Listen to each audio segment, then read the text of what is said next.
Miracle. Pernahkah merasa ada sebuah kekuatan di dalam diri Anda? Sesuatu yang tak terlihat, tapi terus berdenyut.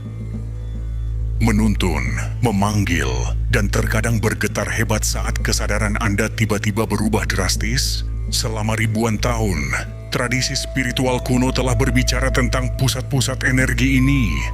Mereka menyebutnya cakra. Di era modern, cakra digambarkan sebagai 7 titik cahaya warna-warni, roda energi yang harus dibuka dan diseimbangkan untuk penyembuhan. Namun, bagaimana jika semua itu hanyalah permukaan dari sebuah misteri yang jauh lebih agung dan berbahaya? Bagaimana jika cakra bukanlah sekadar pusat energi, melainkan 7 gerbang inisiasi, 7 pintu terkunci menuju dimensi lain dari kesadaran Anda? Dalam episode kali ini, kita akan menyelam lebih dalam dari apapun yang pernah Anda dengar. Kita akan membongkar peta kuno yang telah dikaburkan oleh zaman dan disederhanakan oleh spiritualitas populer. Anda akan mengetahui mengapa dalam naskah aslinya, cakra bukanlah alat penyembuhan, melainkan medan ujian yang menantang seluruh struktur kenyamanan Anda. Dan rahasia yang bahkan para praktisi enggan bicarakan, bahwa perjalanan cakra sejati adalah sebuah jalan pencerahan yang akan mengubah realitas Anda secara permanen. Rahayu. Salam damai untuk seluruh semesta. Selamat datang kembali di Sense of Miracle. Perjalanan ini bukan untuk mereka yang hanya ingin merasa nyaman. Ini untuk para jiwa pemberani yang siap melihat kebenaran, apapun bentuknya. Jika Anda salah satunya, tekan tombol subscribe dan nyalakan loncengnya. Mari kita bersama-sama membuka pintu lama yang selama ini tertutup rapat. Pertama, peta yang terlupakan, asal-usul cakra yang sebenarnya. Untuk memahami cakra, kita harus melupakan sejenak warna pelangi dan kristal. Kita harus kembali ke jantung peradaban kuno India. Konsep ini pertama kali muncul dalam naskah Sanskerta, Upanishad. Dalam teks seperti Shandilya Upanishad dan Yoga Kundalini Upanishad, cakra tidak digambarkan sebagai pusat penyembuhan, melainkan sebagai kunci metafisik untuk membebaskan jiwa dari ilusi dunia materi yang disebut maya. Sistem ini kemudian dikembangkan secara mendalam dalam tradisi Tantra. Namun, ada satu hal yang harus digarisbawahi. Cakra dalam tradisi ini adalah medan ujian. Setiap cakra adalah representasi dari tingkat kesadaran yang harus ditaklukkan, dimurnikan, dan ditransformasikan, bukan sekadar diaktifkan untuk kepuasan pribadi. Lalu, bagaimana ajaran yang begitu radikal ini berubah menjadi terapi warna yang menenangkan? Pergeseran ini dimulai pada awal abad ke-20, ketika para sarjana barat seperti Sir John Woodruff dengan nama pena Arthur Avalon menerjemahkan naskah-naskah Tantra ke dalam bahasa Inggris. Namun, terjemahan ini syarat dengan interpretasi dan penyederhanaan agar bisa diterima oleh pikiran barat yang rasional. Seiring waktu, saat ajaran ini masuk ke gerakan New Age, ia semakin tereduksi. Cakra diberi warna-warni literal, disejajarkan dengan organ fisik, dan dibingkai dalam narasi positivisme spiritual. Padahal konsep pusat energi ini bersifat universal. Dalam tradisi Kabalah Yahudi, kita mengenal Sefirot pada pohon kehidupan. Dalam ajaran hermetik Mesir kuno, ada 7 lapis sferis. Dan dalam Taoisme Tiongkok ada konsep dantian sebagai pusat energi vital. Semua ini menunjuk pada satu kebenaran yang sama. Tubuh manusia memiliki peta energi tersembunyi yang merupakan jembatan antar dimensi. Kedua sang ular api, kekuatan pendorong kundalini. Sebelum kita memasuki setiap gerbang cakra, kita harus mengenal kekuatan yang akan melakukan perjalanan ini. kekuatan ini adalah Kundalini.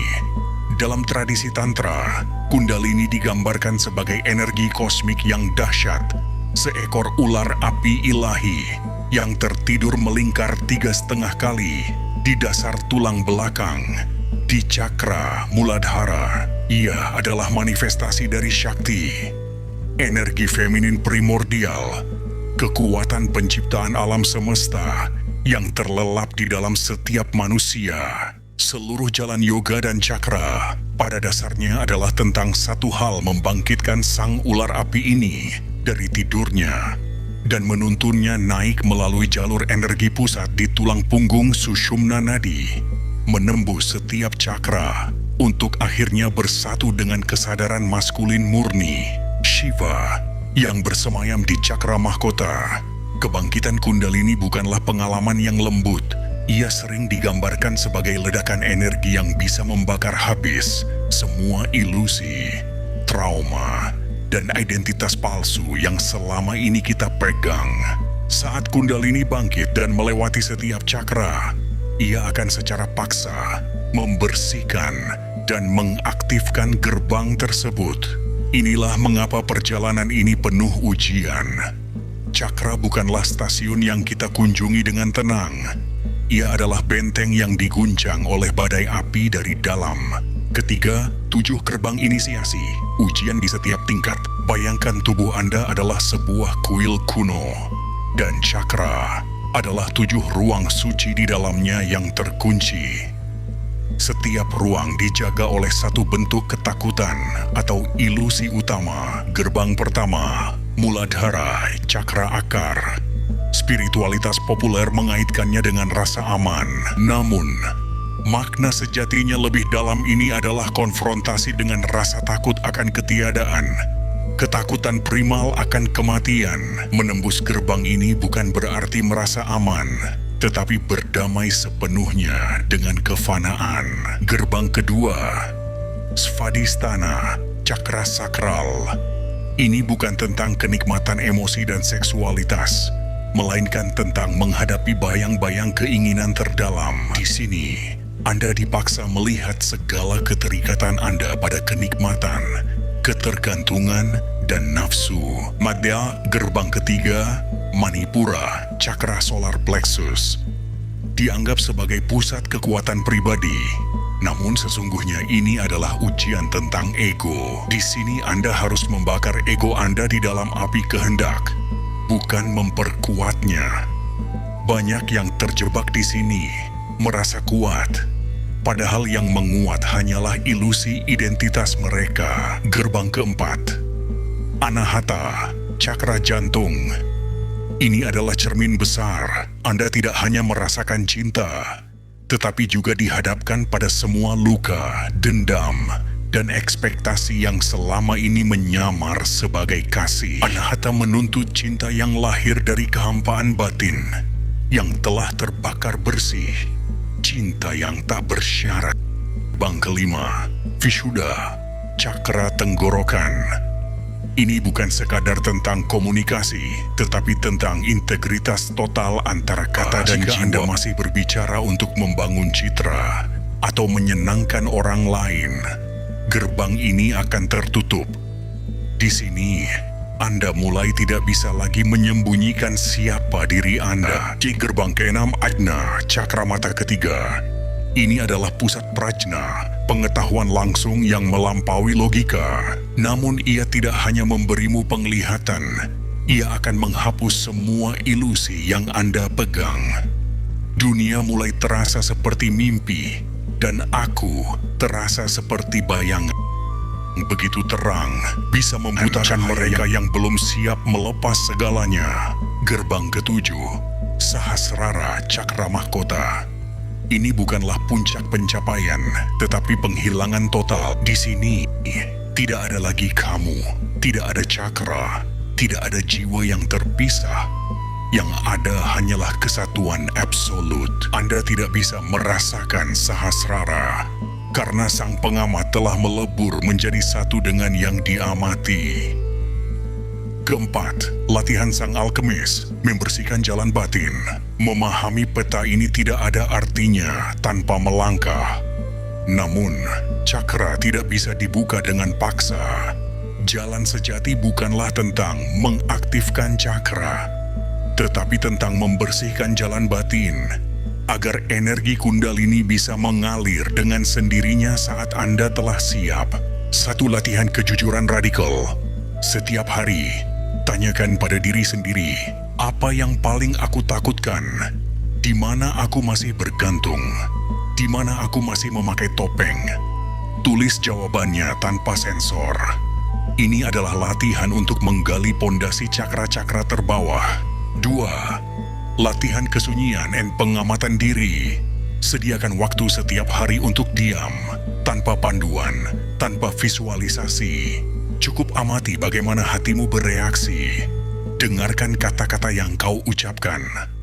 Anda akan mulai melihat cakra sebagai medan emosi yang nyata jika Anda berani diam di tengah gejolaknya. Dan 3. Latihan napas kotak sama Friti. Tarik napas dalam 4 hitungan, tahan selama 4 hitungan, hembuskan selama 4 hitungan, dan tahan saat kosong selama 4 hitungan. Setelah beberapa menit, arahkan perhatian pada ruang di antara kedua alis. Namun, jangan membayangkan apapun, hanya hadiri keheningan di sana. Lakukan tanpa ekspektasi spiritual. Ingatlah, hidup sehari-hari adalah jalan spiritual itu sendiri. Cakra bekerja saat Anda bersikap jujur di tempat kerja, saat Anda memaafkan, saat Anda memilih diam ketimbang menyerang balik.